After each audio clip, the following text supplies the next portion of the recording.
And we are recording. And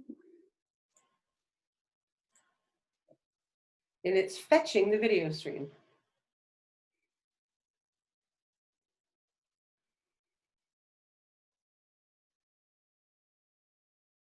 I mean, there's always like the awkward little bit at the start of everything when Totally. you watch anything on any sort of live. And then you have to be like, oh, okay, we're actually early. But because it looks like it's working and it's buffering, I don't want to turn it off. I mean, also it's a bit at the start of any Instagram live where someone's just going through and seeing that everyone is saying hi at the bottom and they're all coming up. Yeah. Responding to a million highs and you're like, okay, this is boring.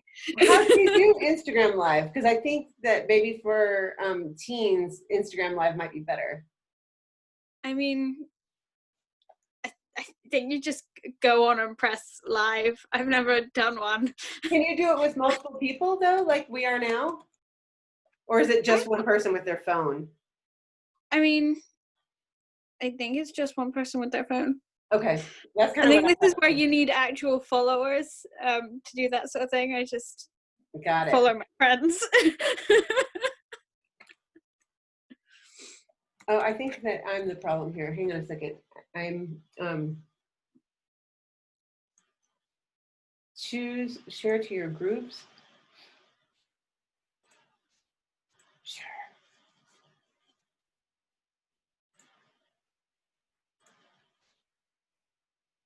Okay. There was another button to push. Yeah.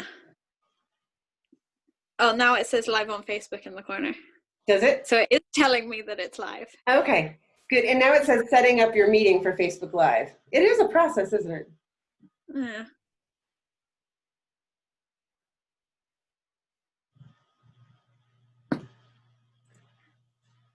Okay, we are live. Woo.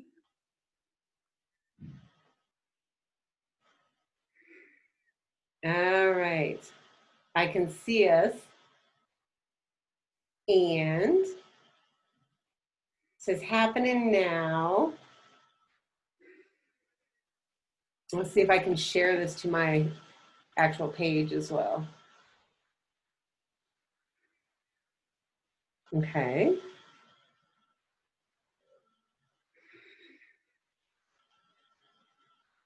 I don't see, oh, maybe do this. You're right. And if people are watching, as Izzie was saying, it's always awkward in the beginning, and it's awkward for us right now. And that's just the way it goes when you go live. I mean, it's one of those things setting everything up that I never know how to explain, but I can do. Yeah. There's always the issue with my dad. He's like, how do you do this? And I'm like, well, I can't explain it, but if you give me your phone, I'll just do it for you.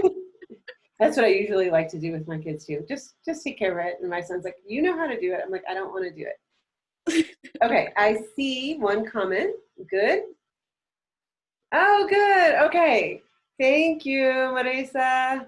So we have one person who can see and hear us. So we are excellent. Good. Yes, so we're making progress.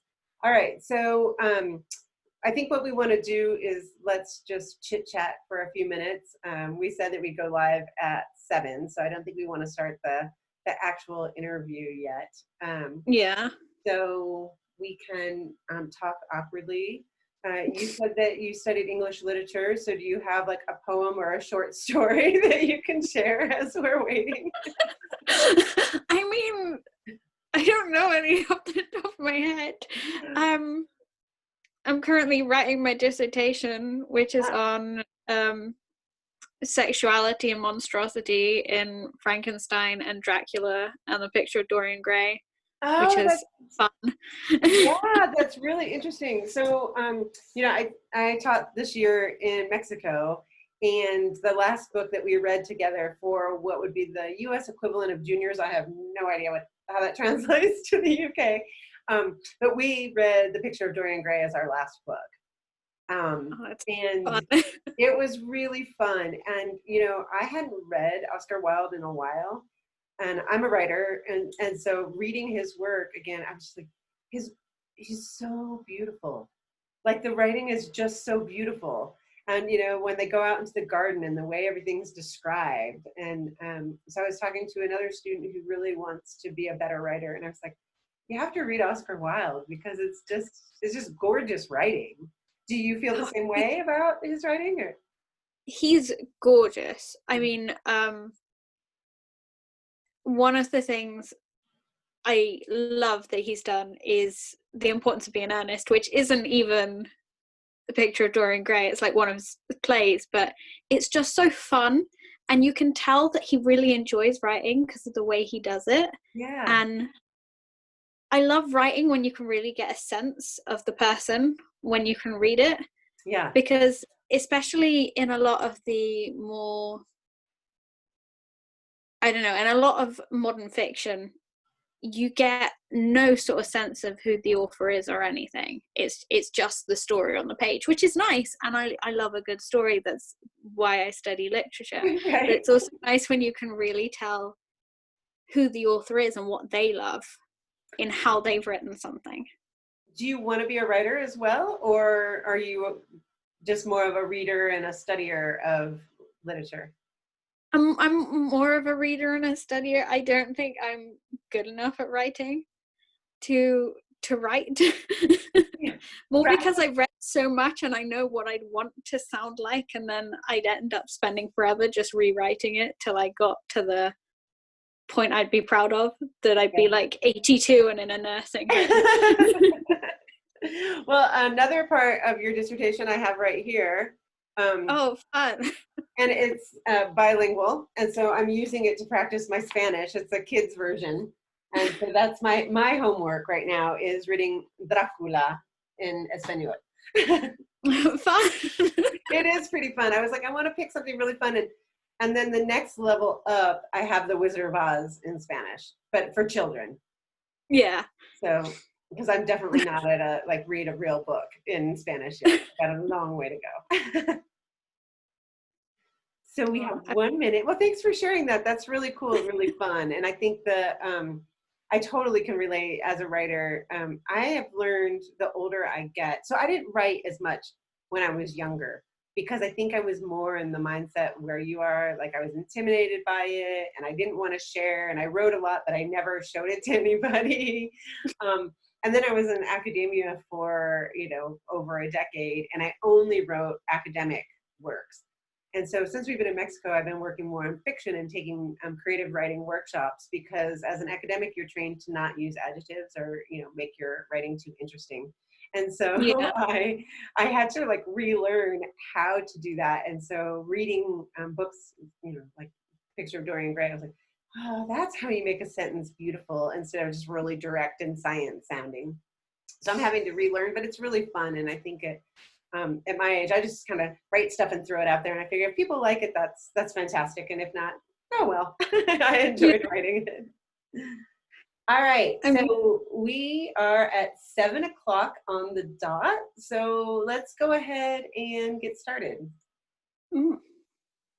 So shall I welcome everyone? Sure. Hi, and thank you for joining us. I say this feels weird because I'm addressing just you, but I'm sure there are people out there. Right, exactly. So we're here on the Pearls Facebook page to talk to Robin here and learn a bit more about the school and yourself. So why don't you tell us a bit more about yourself? I will do that, but I would love for you to introduce yourself first. Oh, yeah. Well, I am Izzie. I am one of Robin's daughter's friends. I am currently in the UK. I live in the UK. You can probably tell by the accent.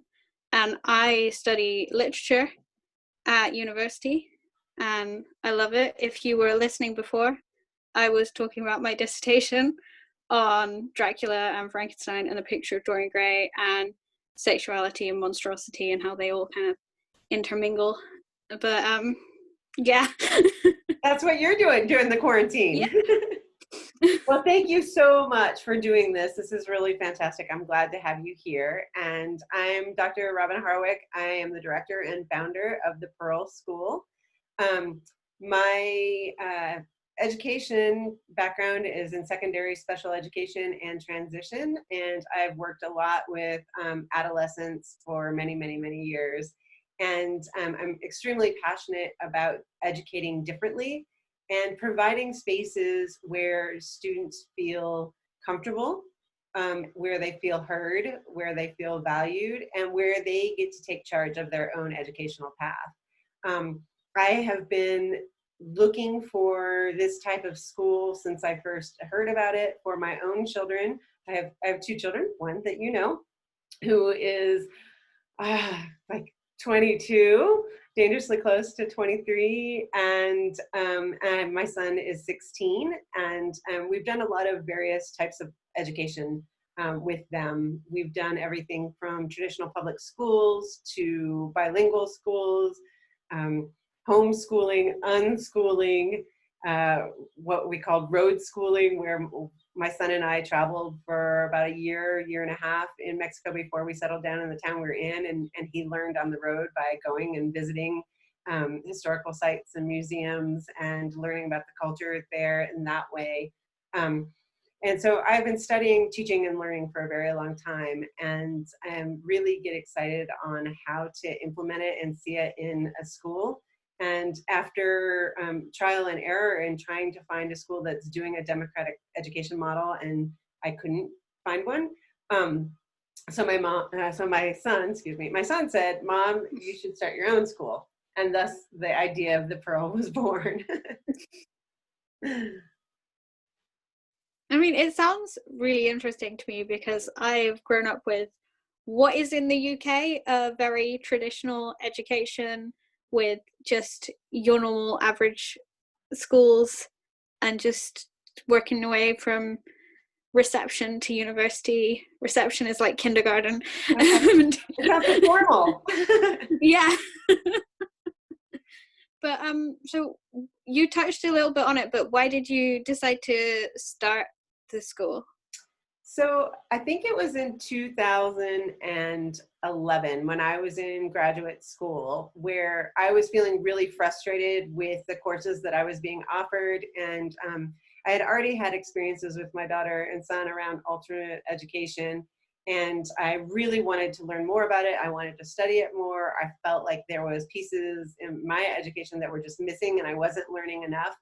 And one of my peers at the university said, "Well, did you hear that Dr. Art Pearl is teaching a class this summer and you have got to go meet him?" At the time, Dr. Pearl was in his 80s and had been retired from the university for a very long time, but still taught. And what they told me was, "Go talk to Dr. Pearl. You guys are going to hit it off immediately. And he's retired and he will say whatever he wants because he doesn't care anymore." And I met him and we hit it off immediately. And his class, it was like all the ideas that were floating around in my head, kind of like what you were saying with writing. Like I had all these ideas about education and these directions that I wanted to go, but I didn't know anybody who was actually doing those or studying them. And then I met Dr. Pearl, and he has a framework for a democratic classroom, and we're using his book as it's the foundation for the school.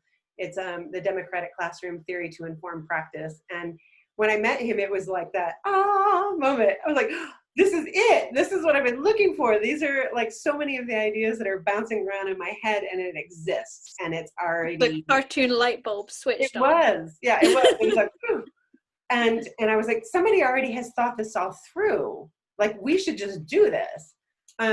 So then I taught, fast forward, I finished that little dissertation and graduated from my doctoral program. And I taught at a college of education in Seattle. And I would get really excited and I would tell future teachers about democratic classroom and democratic learning models. And I saw some of them after they finished the courses and they came back and they said, "We're upset with you, Dr. Harwick." And I was like, "Why? What did I do?" And they said, "Well, we tried to do some of that and our school buildings and our districts wouldn't let us. It doesn't fall into the structure of the school." And I was like, how do we change this? So I've been working for a long time trying to plant seeds and trying to, teach other people about democratic education and hope that it would kind of, germinate and it would start spreading throughout the United States. And that hasn't really happened. There are democratic schools besides ours, for sure.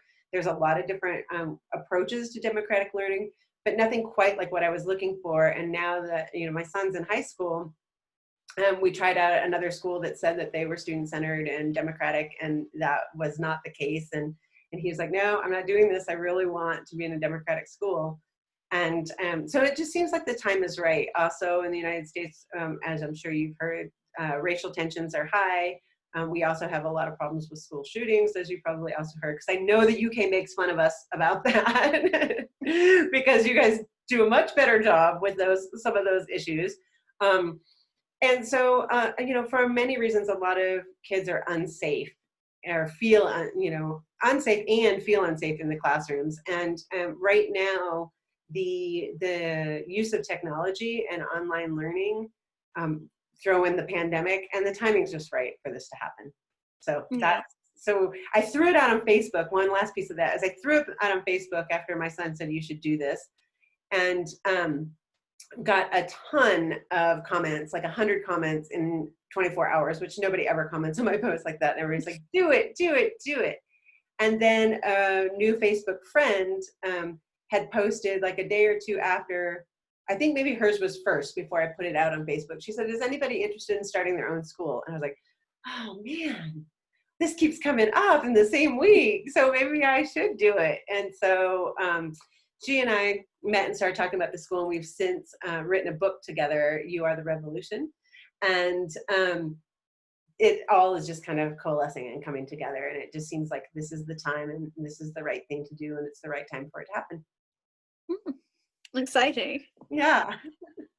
So one question I wanted to ask is, what exactly is democratic learning? Like, how does it differ from like the mainstream education system that everyone tends to, well, not everyone, but people tend to go through? That's a really great question. And the biggest difference is it changes the dynamics and the hierarchy. In many school settings, it's either authoritative or authoritarian. The teacher has the ultimate rule. The kids have very little say in what they learn, how they learn, when they use the restroom, when they eat, whether or not they can drink, how they can wear their hair, whether or not they have to wear a uniform. So students really don't have the much opportunity to be autonomous in the classroom. And the democratic education is building community. It changes that dynamic. Our role at the Pearl as teachers and facilitators is to help the students achieve what they want to achieve. And the students always have a say of what's happening. So we have a youth advisory board that they have a say in the mission statement, the guiding principles, which are the core courses we need to offer. They weighed in on how long each class should be, what kind of electives. Electives will be rotated based on the cohorts. So the students will come in a cohort around 8 to 10 students.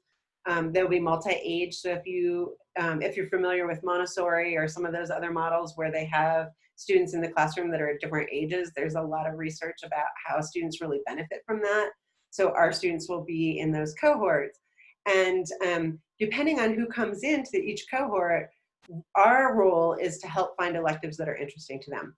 So if we had all of a sudden we have 6 people that are like, I love English literature, this is all I want to study, then our role is to make sure that they have electives that match those desires. If we have another cohort where we could end up with, people that are like, because of the comet, oh my gosh, I started studying the comet and then I got really interested and now I want to know all the stars and I want to know about astronomy and, can we learn that as our science? Then our role is to make sure that we are able to support that.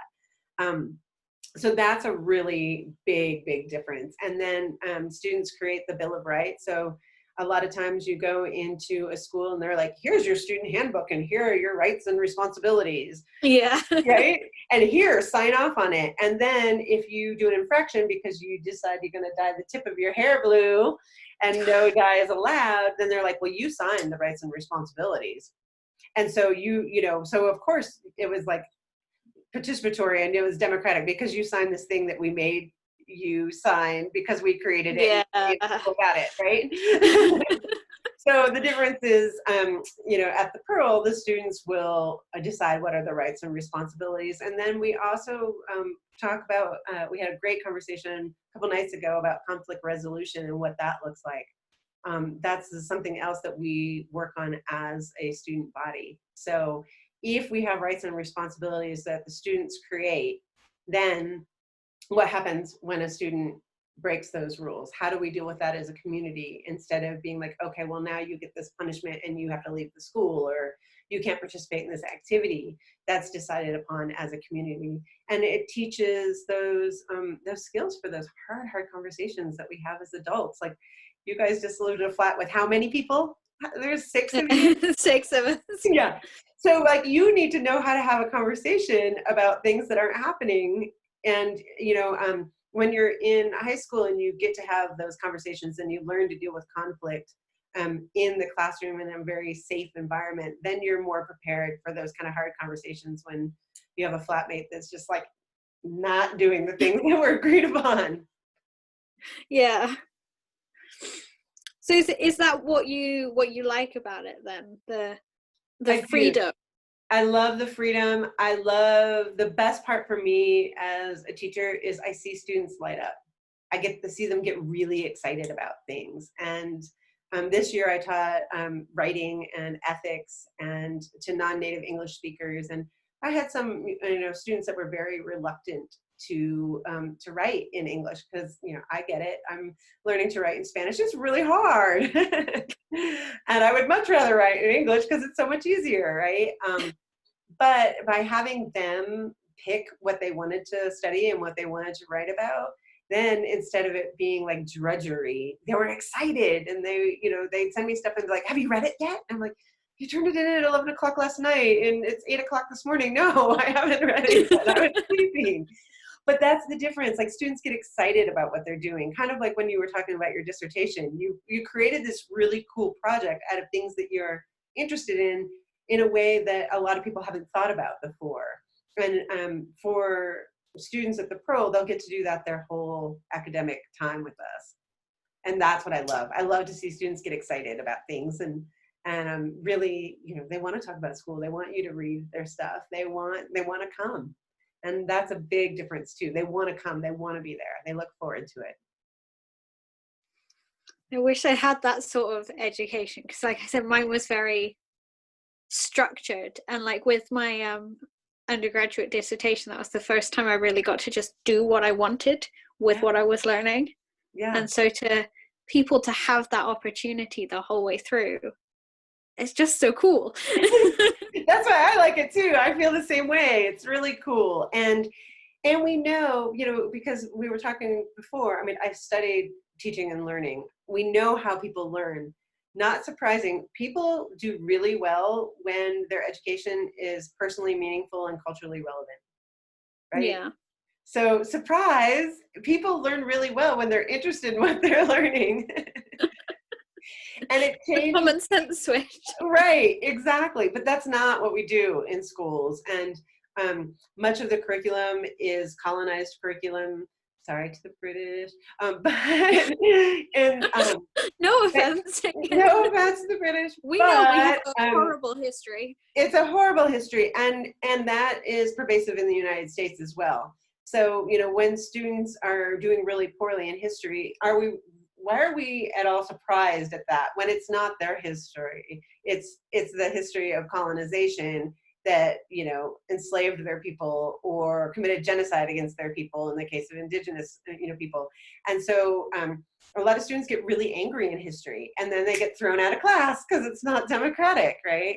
And so they're like, you must learn this, and they're like, I don't feel comfortable learning this because it's only one side of the story.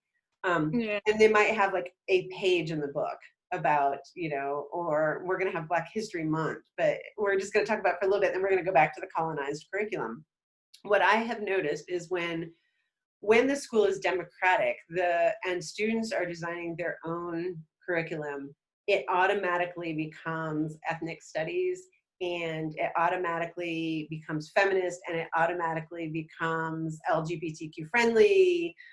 Because when students are saying like, I want to learn the history of what happened in this country, and I want to learn about civil rights for LGBTQ people, or I want to learn about civil rights for Blacks, and I want to learn for Indigenous people, then the cool thing is you have a bunch of students that are studying things that are personally meaningful for them, but then you do the sharing out.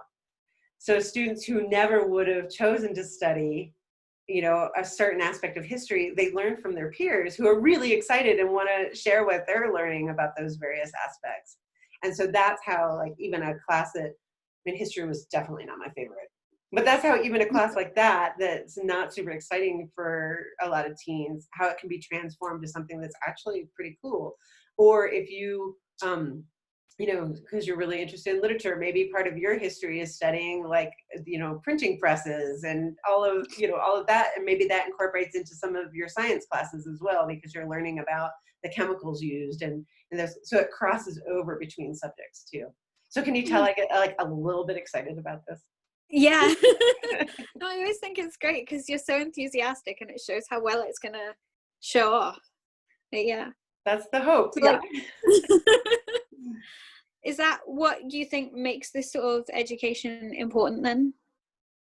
I think it is important. I think it's important for the time that we're in now. I was just reading an article that was from 1951 about democratic education. So these ideas are not new either. I mean, we've been talking about this for a long time. And one of the things that some conversations we've been having lately is everybody talks about those 21st century skills, right? Everybody needs these 21st century skills. And what do those look like? Well, if you have people of my generation and older talking about what 21st century skills are, it doesn't really make sense, because you all know way more than we do what 21st century skills look like, because we're still having a conversation about, can you learn online? And I was like, what do you mean, can you learn online? How many of us during the quarantine have learned to cut our own bangs? I fixed a toilet from, looking on YouTube on how to fix a toilet. We learned to cook online. Like, all the information is out there. Anything that you want to learn is online. So anything, you just type on YouTube, it'll come up. Anything. And like I always say, like, if you're having a problem with your phone or your computer, look on YouTube. Some 12-year-old's going to tell you how to do it, right? and it's often true. It's some like little kid that's like in his room and he's, taking apart his phone and telling you how to replace the SIM card or whatever. So that's the piece of it, right? If we want to be prepared for the 21st century, we have to step out of the way and let people that are younger, that are actually going to become our future leaders, make those decisions about what that looks like. And so I think that's one of the reasons it's important. I also think it's really important because the types of environmental issues that we're facing right now, none of us have ever experienced any of this before. So we don't have the answers. I mean, some of the answers we have and we're ignoring, which is another reason that probably as older people need to get out of the way and let you guys take charge. But I think that's kind of the natural progression. I think that's why it's important. It also is important because it really helps students with their self-esteem. And when you get to be in a classroom where you get to utilize your strengths for the vast majority of the day, then when you have things that you encounter that you're not as good at, you have all these other places that you feel really successful. And in a lot of schools, when I would interview young people and I would say, I want you to go through your day. Tell me what your tell me what your day looks like. And I had this tool that I used, and it was like, do you, 8 o'clock, first class, do you feel awesome or do you feel crappy? We'd go through the whole day. And for some kids, they would go through the entire day and they felt crappy all day long. And then we wonder why they don't want to go to school. Well, if you go someplace that makes you feel crappy all day long, every day, why would you want to go? And then, then I would talk with them about, like, when do you feel good? Tell me what, when do you, what part of the day? Well, when I get home and when I play my guitar, that's when they feel good. But yet they were told at school they can't take music classes because of this reason or this other reason, right? So like the one opportunity they might have felt good during the day, they don't even get that. So besides kind of like the social and political aspects, it's also really important for kids' mental health. to be able to be somewhere where they feel respected, valued, and in control of their lives and good at something. Right? We all want to feel like we're good at something. I mean, that like directly connects to what you were saying about the self-esteem. Yeah. Like the mental health. Exactly. So those are, kind of the mental health and the self-esteem, a little bit different, but somewhat connected as well. Yeah. Yeah. So with the School of the Pearl itself, what will the structure be like for that? Great question. So what we're going to have is so all of the students who come to the Pearl will be homeschoolers. So students can come to the Pearl from anywhere in the world as long as homeschooling is legal. And the reason that we're doing that is because if we tried to go for an international accreditation, that usually involves the IB program, which is really structured. So in order to be able to give our students the flexibility that we want, we decided that the best way to go about it is to have them registered as homeschoolers in their home country. And then we'll be partners with them and with their families to make sure that they're getting what they need. We'll have a cohort model, like I was saying, where the students will come in and they will be cohorts, probably 8 to 10 tops for the classes. So the classes are going to be very small because they're going to be online. And in my experience teaching online, really 12 you can do, but I really like that 8 to 10 because then everybody has a chance to talk and really get to know each other. So they'll come in with a cohort and we'll have core classes. So that each core class will, let's talk about like a science class. And maybe we have a class called something, I'm still working on cool names. I'm an academic, I'm not really good with cool names. But like science literacy. So the science literacy class will be the class that students can take in order to get their science credits that they need for their homeschool diploma. But within that class, again, it's multi-age cohort. So they could be from, first level all the way to almost ready to graduate in there, and they will come with different science background. So the teachers that we're looking to hire have to be really, really good. Because you might have a kid in there like, I know I need this credit, but I hate science. I'm not interested in anything. Don't like it. And you might have another kid who's like, oh, I already took Khan Academy physics. What can I do next, right? And then we can help pair them with things that they're interested in. So that class, they, will get lots of support depending on what they need. But the role of the teacher, again, is to figure out how science fits into what they're interested in. So let's say, you have a student in the classroom who is really interested in sculpting and says, I don't need to know anything about science because I'm going to be a sculptor. And, so the science teacher is, well, what kind of compounds are you using? What do you need to know about the materials? And are you going to be using a kiln? And what's important around that? And hang on, I'm going to turn this to sound off because it is distracting. So the teacher has to really be on top of it, and they have to be really, really good, and they have to know, science from, chemistry and biology. So they have to have a really strong science background. Maybe somebody else wants to study environmental science or water quality or something like that. So that's what the classes will look like. They're going to be block classes. So each of the core classes will be an hour and a half long with a half-hour gap afterwards that the teacher will be managing to stay. So think about a class that you were really struggling in, maybe a math class, for example. Some people have, struggles with math, and so math is hard. so then you're just starting to get what you're working on, and they're like, class is over, gotta go. So we're not going to have that. We're always going to have that buffer. So if it takes you a while to get into it and you didn't understand it first and you're really struggling, and maybe you need to step away from the computer and let the teacher know, like, I gotta go out back and throw the ball with my dog for 5 minutes because I'm freaking out and I can't do this.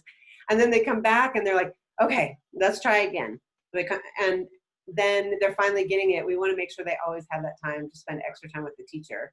And so students won't be required to stay past the hour and a half, but anyone that needs additional support, or if a couple peers are working together on a group project and they're really into it and they don't want to leave yet, they'll always have that time. The other thing, because we have the youth board weigh in around the time, for those in the central time zone like we are in Mexico, classes are going to start at 11 a.m. Sorry for you on the Pacific Coast. That means 9 a.m. for you.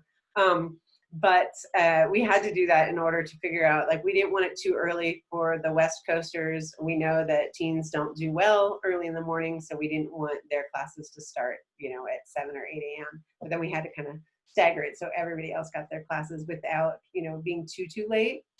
In order to be a student at the Pearl, the students will take those core classes, which will be a foundations class with me that really helps them get ready to do their own project-based learning and help them create their overall project plan and their goals for the entire time that they're at the Pearl. And I also really want to make sure that I get to know all of our students. So as the director, I want them to always feel like they can come to me if something's happening in the school that they don't feel comfortable with. And I feel like the only way for that to happen, especially in a remote environment, is if they take a class with me and then they get to know me. And so those core classes will be the foundations class. It will be science and math and probably some kind of writing class, literature. We haven't quite figured out what that's going to look like.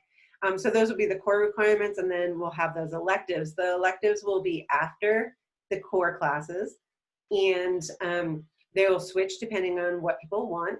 And those are all student requests, and our job is to find the instructors to do that for them. The electives are interesting because Pearl students will always have first priority for the electives. But in order to be able to encourage really smart, talented people to come and teach our electives. So we'll have writers that teach classes about writing. We'll have filmmakers that want to teach about film studies. We'll have musicians and lots of different we have a very large social network, throughout the United States and filtering into the UK and down into Mexico. So we will find people to teach the electives that students want. And Pearl students get the first, kind of first dibs on those classes. But say only 3 Pearl students want a English literature elective, and 5 want a music, like sound engineering. In order to fill those classes and be able to pay the teachers appropriately, we'll open those classes up to any homeschoolers. So any homeschoolers anywhere in the world can take our electives if they find them and say, oh, that looks really cool. They don't have to be a Pearl student. But the Pearl students will do the whole curriculum with the cohort model as well. Oh, cool. Yeah. So are there specific benefits, you think, to studying in an online school? I think there are a lot of benefits. I think one of the things that my children have taught me is that you can maintain relationships and create relationships online. And because of my generation, I'm Gen X, and I was like, what are you doing? What are you talking to people online? You can't do that. That's terrible, And now my good friend and colleague that I wrote a book with, we met online and we've never met in person, and we're friends. We have a real relationship, and both a working relationship and a personal relationship. And so I think one of the benefits of having the school online is being able to have students from all over the world join. And what we know from the research is, classes around diversity do nothing generally. When they do pre and post test, and how does it change people's opinions and mindsets, and how do we grow from those? Very little changes on people who, I don't know if you had to take them in the UK, a lot of times they have like a one required class on diversity. That doesn't change people's mindset. What we know changes people's mindset is getting to know people from other places and other backgrounds and other religions and other cultures and other ways of thinking. That's how we connect as humans. And so, people in small towns, people in big cities, through the Pearl, they're going to be able to meet people that they wouldn't just naturally bump into on the street. And they're going to be exposed to different ideas and different cultures and different ways of being in the world in a very organic way, rather than in a class that's like, okay, well, now we're going to study these people, right? So I think that's one of the benefits of it. I also think online learning works for kids. Like I was saying, some people don't feel safe going to the school buildings right now, especially now with COVID. Students are going to be online all over the world anyway. And our school is going to be very small classes, which is much more conducive to a positive online learning experience. Yeah. I think it's especially useful right now. Right, exactly. So, how do you grade, and how can not having grades impact performance, and how will measuring learning happen in an atmosphere that's structured in that way? Good. So this is a problem that, for a lot of people, they're like, what do you mean you're not going to have grades? So this is something we'll talk a lot about in the foundations class, because for high performing students who are kind of geared towards being perfectionists, they are like, I want an A. How do I know if it's an A? If it's, I need to have this A. And many of my former students were really obsessed with points. How many points is this worth? Can I get an extra point for this or do this? So we're not doing points and we're not doing grades. We're doing credit, no credit, which means students are expected to produce content, and that will be, part of our discussion when they choose to come to Pearl. You can't get credit for a class that you've never attended or that you've never turned anything in. I've actually had one doctoral student when I was teaching at the graduate level who went an entire term, never responded to my emails, never came to talk to me, and never turned anything. And he was just couldn't believe that he didn't pass the class. And I was like, what? Wait a second. You did nothing. Like, I had nothing to look at. So that's why it is credit or no credit. I mean, you have to produce something. And again, this is where differentiated instruction comes in. Your personal best and my personal best might look very different. So what we really want students to do is we want students to do their personal best and what that looks like. And their personal best during a COVID pandemic, when they're really worried about their families, might look very different than their personal best when everything in their lives is grooving and life is kind of normal. And I think that's an important piece too. Right now, students have we all do. We have incredible high levels of anxiety. A lot of people are having sleeping disorders and those kind of things. So we want to be in tune to that as well and support students in that. It does take some time for students to switch their brains and be like, okay, so I'm not going to get an A, B, or C. So how do I know if it's good enough? And that's where the self-reflection comes in. Do you think it's good enough? What would good enough look like to you? How would you get there? And students will be expected to do that reflection because it's really part of our personal growth, right? To be able to criticize ourselves and not too harshly. So conversations about what that project looks like. I've often had students who gave me beautiful poems. I just loved them. And they're like, these are awful. Well, let's talk about why do you think it's awful? What did you hope would have come out of it? And a lot of times they didn't really think it's awful. They're just not used to getting positive feedback, so they can't accept the positive, and so they shove it away. So teachers will give feedback on every piece of the project, and then they will also have a narrative report at the end of every term. So that will go into the portfolio that students will have for attending college or for getting their high school diploma, depending on, again, what their structure is in their home area. And we have a project coordinator from Mexico and a project coordinator from the United States so far that's going to help figure out how to navigate all those different laws. Because in the US, the homeschooling laws vary by state. So we want to make sure that parents have support on kind of navigating some of that and figuring that out.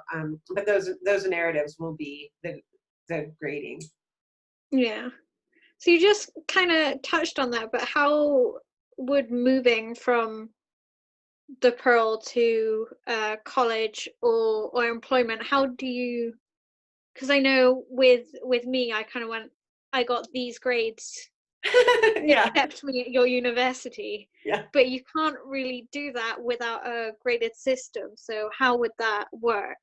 Yes. So there's many universities now that have special pathways for students that are homeschoolers. So they would go, or alternative education backgrounds. And one of the things that universities have noticed is that students who have homeschooled or done alternate ed do very, very well in university. Because in university, as you know, you have to be much more self-managed than you did before. And what universities see is, you know what, we have a lot of kids that have that 4.0, they have all A's and they have these great grades, but they still don't do well in university because they don't know how to self-manage. They're not autonomous. They are, can only follow like specific directions and produce specific outcomes. And when you get to the university level, it's different. It's creating knowledge. It's you know, having to wrestle with things. Your teacher doesn't tell you every single aspect. I remember with myself, I got very good grades all through school, and I never once had to study.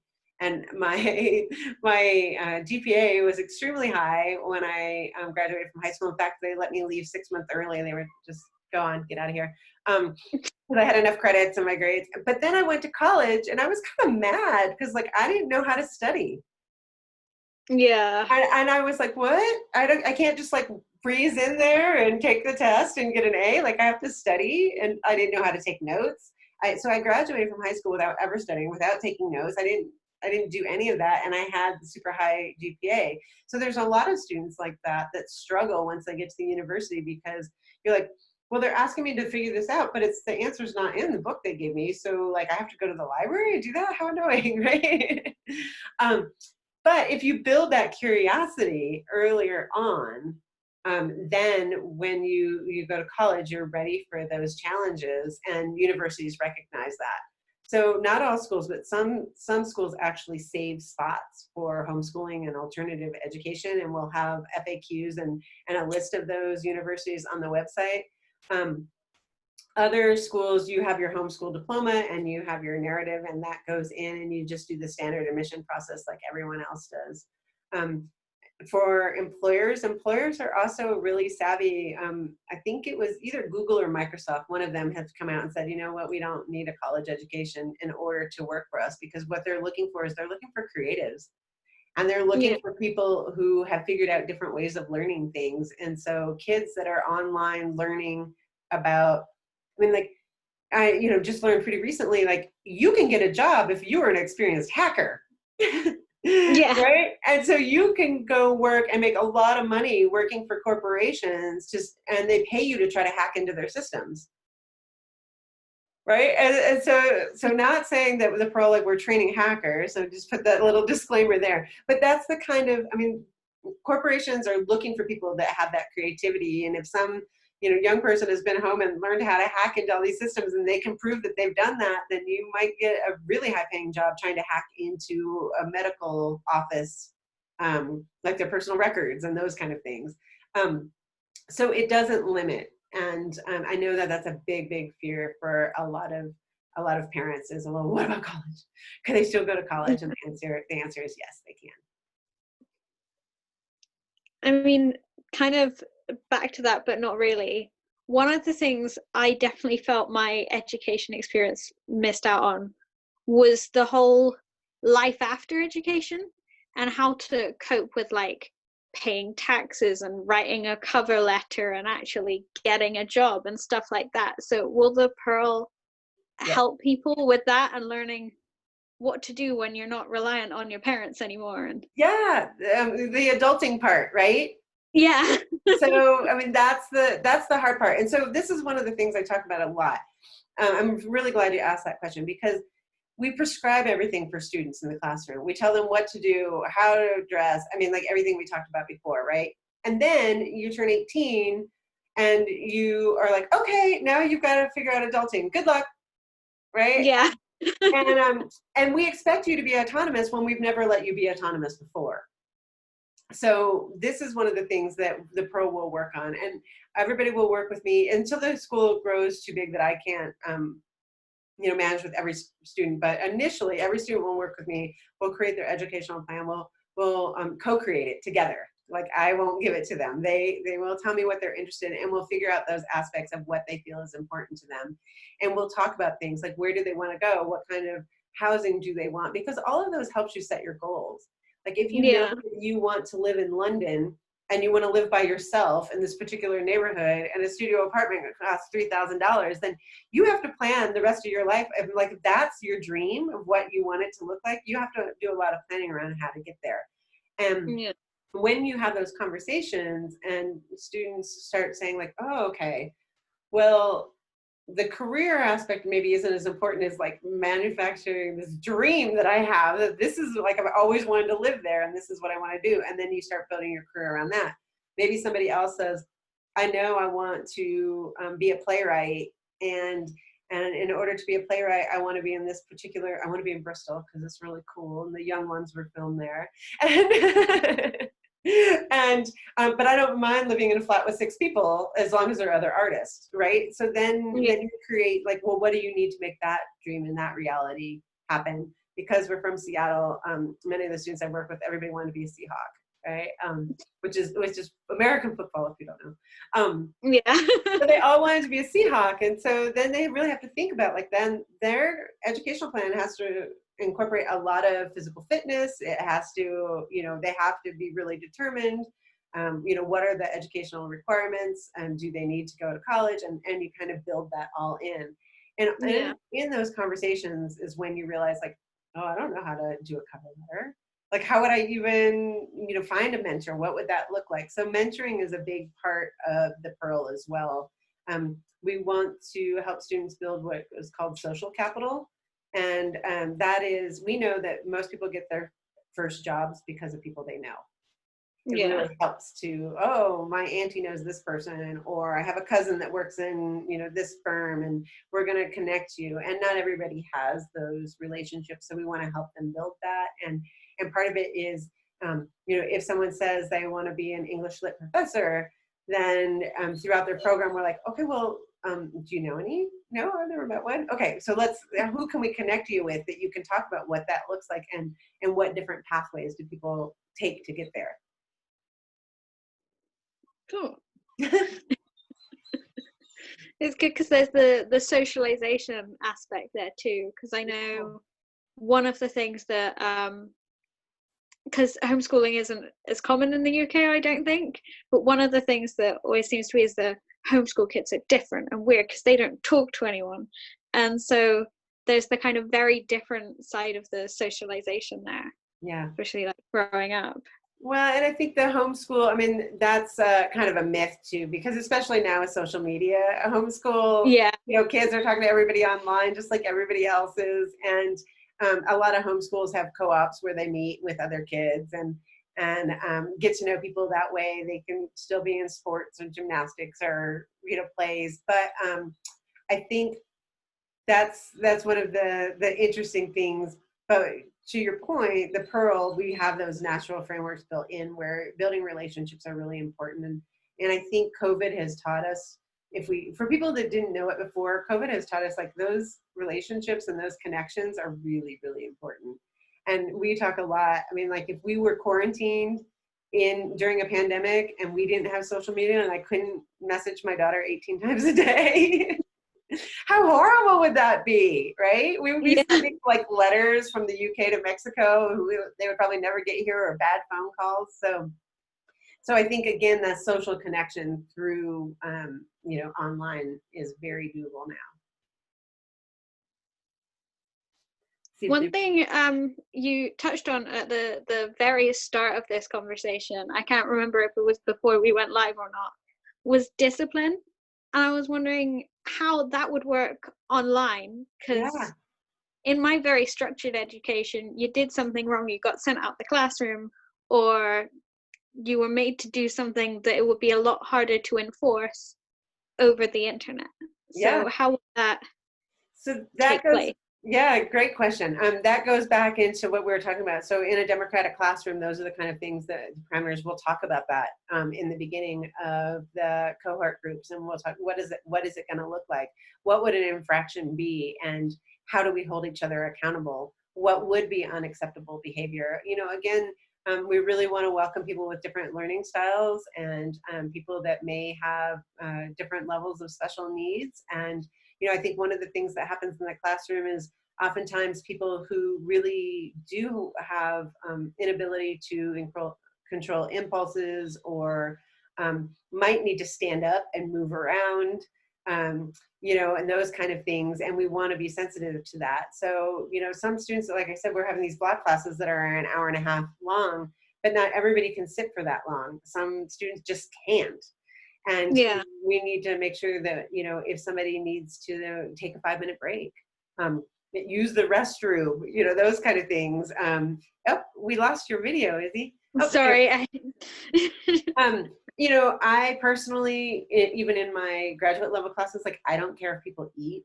If you have to eat, you have to eat. And I taught a lot of times classes from like 6 to 9 o'clock at night, and people were coming from work and they hadn't eaten. I'm like, of course you can eat in my class. You're starving.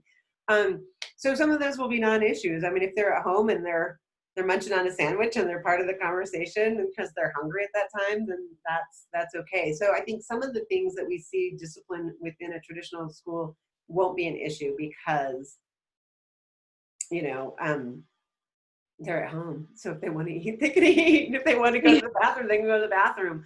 Generally what I do is when people need to use the restroom, they don't need to tell me. However, if we're in a deep conversation or we're explaining something, I always ask people beforehand, like, if you can wait, that would be great, because otherwise I have to explain everything all over again. So, you know, trying to learn that management, just like you would do when you're in a business meeting, you know, like you said, as an adult, you know, unless you really have to go, you're not going to just stand up in the business meeting and walk out when your boss is talking. You're going to be like, oh, right. No, actually, boss, I do need to go. So can we pause for a minute? So again, that's that autonomy and being able to self-regulate. That's another thing. We want kids to manage themselves, but we don't give them an opportunity to, because we manage them, you know, including bathroom breaks and that stuff. We'll have conversations about what language is acceptable, but also I think kids get thrown out of class because you know, a teacher feels that the student is being disrespectful. So we talk about, what does respect look like? And if somebody feels disrespected in the class, we talk about it as a group. What is the importance of respecting each other? How do we handle it if somebody disrespects us? Do we start screaming at them, or do we try to have a conversation about it? And we want everyone to feel safe too. Zoom we'll be using also has breakout rooms. So if things are going really, really poorly and a student is struggling or having, you know, escalating emotionally or something, then we have the ability for me to take them into the breakout room and try to talk with them. But it might also be a situation where they just need a break. And, you know, they come back tomorrow and we go from there, or they need to talk to me privately. I think that's really important. I can see more of a problem than behavior management in the Zoom setting is more of like what happens when a student just stops coming. And I think that's where it's really important to have a relationship with the families and that student as well. Because if they're not coming, then something's not working for them. Yeah. So what's going on? Why are they not coming? Right? And we want to do something differently, because again, we want them to, you know, log in and be like, oh my gosh, I get to take my creative writing class with this great author today. You know, we want them to want to be there. Yeah. But that's on the kind of building the relationship between the teachers and the pupils, and making sure that everyone gets along and you know the pupils individually, like you were saying earlier. Yeah, exactly. And the families too. I mean, I think, you know, when you're homeschooling, we want to have some connection with the families too, because if the student's not coming, then we want to make sure that we talk with families to see what's going on, and if there's anything the family needs that we can help with as well. Yeah. No, I think that's all the questions I've got, unless there's anything else you wanted to add or talk about. I see some people are on here watching, which is really exciting. Is there anybody that's watching live right now that wants to type in a question for us before we close out for the night? Oh, plug in my phone 1 second. There we go. I don't see any questions coming in. So on that note, thank you so much for doing this. What time is it now where you're at? It's not coming up. About 2 a.m. I think. Probably. Well, thank you. This has been such a great conversation, and I really appreciate you leading it and staying up late. You'll probably stay up for another hour or so, right? Maybe. That's been really interesting. Thank you for having me. You are very welcome. And hopefully we'll meet someday in person. I managed to COVID disappear and Yes. No, don't do that. internet Stay safe. travel become a thing again. Yeah, when COVID's gone, I'm coming to see my daughter for sure. So, and I haven't been to Bristol. I would love to go to Bristol. So, Bristol's lovely. yeah, that's what I've heard. So, yeah, we definitely want to go. I mean, if we're that close, we have to go to Bristol. Marshana loves it there. So, she's always like, I'm in Bristol. I'm like, again, well, not now, before COVID. So, hopefully, we will see each other in person someday. And I really, really appreciate this. Yeah, thank you. Thank you. Take care. We'll see you someday. Yeah. Bye. Bye.